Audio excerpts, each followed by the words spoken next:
Yo, what's up guys, it's your boy Brandon here, back at you again with yet another video. And before we get started, I would like to do a couple things. First of all, I'd like you guys to hit that subscribe button if you're new, and let me know in the comments down below, what are you guys doing for your Saturday? For example, I'm going to be coaching a youth basketball tournament this Saturday, and I'll tell you guys probably on Monday how we did. But other than that, let's get right into today's news. Alright guys, so in other news, we got a couple things to talk about. And the first thing we're going to be talking about is Ty Lue. As you know, Ty Lue left for a medical absence during March 19th. That was a couple days ago. And he's going to be coming back. Obviously, you know, we talked about him leaving indefinitely for the team. Obviously, you remember LeBron James and Ty Lue having the spat. Obviously, they were having some sort of tension there. And Ty Lue, you know, coaching has really aged him, as you can tell from the time he coached in 2014 to when he was coaching now, when he was assistant coach then to being a head coach now. Obviously, it's taken a toll on him. Obviously, you know, he's trying to get his mind right, his body right. Obviously, he was feeling some chest pain, so I'm praying and hoping that he's got that kind of figured out. Hopefully, you know, he takes it easy a little bit. So he will be joining the Cavs again. He'll be eased into coaching, but right now, as of Friday, I'll be putting this video up, so we'll probably be talking about it on Monday. He's going to be there as an observer. He's not going to be able to coach. He's probably going to be behind the bench or maybe on the bench, but not really talking that much. So we'll see how that goes. Hopefully everything goes all right. I'm hoping that the team can really surround themselves around him, give him some encouraging words to make sure that, you know, he's all set for what's going to be going on later on, because they're probably going to need him later down the line. Even though, you know, I'm not going to take back what I said. I do think he's not as good of a coach as some others, like a Fitzdale even, or like an Eric Spoelstra, like which LeBron had. But at the same time, I do hope that his health is fine, and I hope that he'll be there coaching once again for this Cavaliers team.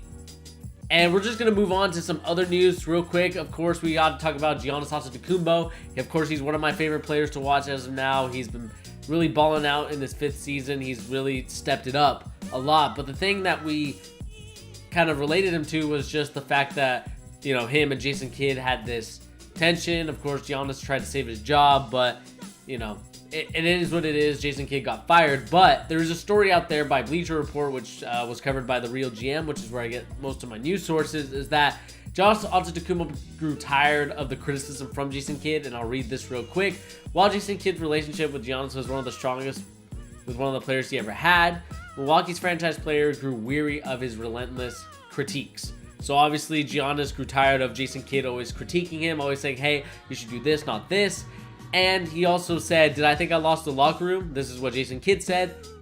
I didn't think I did. And then his style was that my voice was only heard when it needed to be heard, and I let the other coaches do as much talking as I did. I knew as a player, if you heard one voice, you could lose the locker room. And the reason why this is important is because, you know, I've dealt with this a little bit before with my team. Even just high school, you could lose the locker room sometimes, in terms of having kids that don't really pay attention as much because they keep hearing your voice. You're one of the joking coaches. You're not as super serious as some of the other, you know, coaches out there that are, you know, coaching in the league. But at the same time, you know, when you hear only one voice, they can grow tired and just, you know, it's getting a little bit repetitive in their mind. So it is important, and it's the reason why I'm glad I had another coach with me to help me coach. It's just, it also gives you another voice so they can hear you, and I believe that they responded quite well. My players did, with another voice there along with my voice. So I think this will be a perfect time for Jason Kidd to learn a little bit more about coaching. Obviously, he talked about how it was fun, but it was really hard. And, you know, Giannis didn't really want this conversation of him trying to save Jason Kidd's job out there. But I think it needed to be said, because what it does is that it allows the team and just people in general to be like, okay, so, you know, Giannis isn't one of those guys that, you know, is a coach ruiner. Like, he doesn't go through coaches that often. And I don't want that to be Giannis's reputation. Obviously, you know, one coach doesn't really make all that, but at the same time, you know, some people could point that out. So I just want to be clear about that. Hopefully Giannis learns from this, and like whatever coach they decide to pick up for next season, or if, you know, they're going to stick with this interim coach, I hope that they're able to have much communication with all the coaches as they did. Hopefully, you know, this coach that they bring in has a great voice, great leadership, and great postseason experience, because I believe a guy like, you know, Fitzdale, even Mark Jackson, I'll be curious to see where he goes. There's rumors that he probably could go to New York, which would be a very big pickup for New York.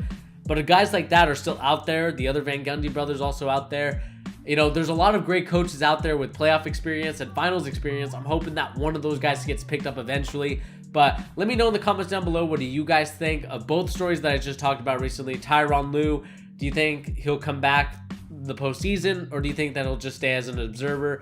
And what do you think the chances are with him there winning the title, or without him there not winning the title? Let me know in the comments down below. And also let me know about this Giannis story and other experiences that you had as a player. Do you believe that you need multiple voices from your coaches in order to get the best out of your team? Or do you believe that you just like listening to one dude kind of give you the commands that you need to do, or just one voice for everybody to speak? And we're just going to move into the last part of news, and it's really not really news, it's more just a reaction, and that is the Russell Westbrook situation. Obviously, last night they lost to the San Antonio Spurs, and of course I saw the Herd. Colin Cowherd's not really a big fan of Russell Westbrook, and I can see why. It's just because the shots that he takes in the fourth quarter and just his clutchness isn't really there to where I would like it, and I agree with people that say that. I do believe that from the first quarter on to like the early bit of the fourth quarter, he's an amazing player and, you know, top 10 in the league, 100%. But when it comes to the clutch time, obviously in that game against the Spurs, Paul George was hot from three-point land. Carmelo Anthony wasn't doing too bad either. I believe Paul George was 50% from the line, three-point line that is. And it's just crazy to think that Russell Westbrook, when he was dribbling up, and I'll show a video over here, that he was dribbling it up, you know, did a little hezzy, and then pulled up for a three jumper that airballed completely, and you see him trying to chase it. To me, that's not really a good look for Russell Westbrook. Obviously, he's shooting 29% from three-point land this season, so that's obviously worse than league average, which is about 33% to 30%. And I just hope that Russell Westbrook can work on that in his game. That's the only thing I feel like he needs to really work on in terms of being a better player. And we'll see where it goes on from here. I'm curious to see what you guys think about this. Do you think Russell Westbrook is not clutch enough, or do you think that Russell Westbrook is fine, he just needs to get through the hump? And what do you give them as their playoff chances? Obviously right now I don't believe they would have a home game as of this point. I don't know what their record is. I'll look it up real quick just to see what their record is in terms of where they would be seated. And right now they're the 5th seed, so obviously they would go against the Spurs, and they would not have home court advantage. So it's looking really tough for the Oklahoma City Thunder, and it also is in jeopardy of where Paul George lands. You know, if Paul George isn't having much fun playing with Russell Westbrook, or if it's too much of a hassle, because it's the same thing with Kevin Durant. He wanted a new change of scenery, and he knew that the Thunder weren't going to back him up. They were going to back Russell Westbrook up. And, you know, Durant went up to management. It's like, when are you going to talk to Russell Westbrook about these shots? When are you going to talk to him about this just, you know, playing with blinders on, where you're just like, you're not looking to the outside, you're just more focused on what's straight ahead. And that's the reason why Kevin Durant left. And could this be the reason why Paul George leaves and goes to LA? We don't know. We'll see in the upcoming weeks and even, you know, months when the playoffs are over, what Paul George does in the meantime. But other than that, guys, that's pretty much going to do it here for the Charge on Saturday's edition. Hope you guys are enjoying your weekend. Let me know, like I said, in the comments down below, what are you guys doing this weekend?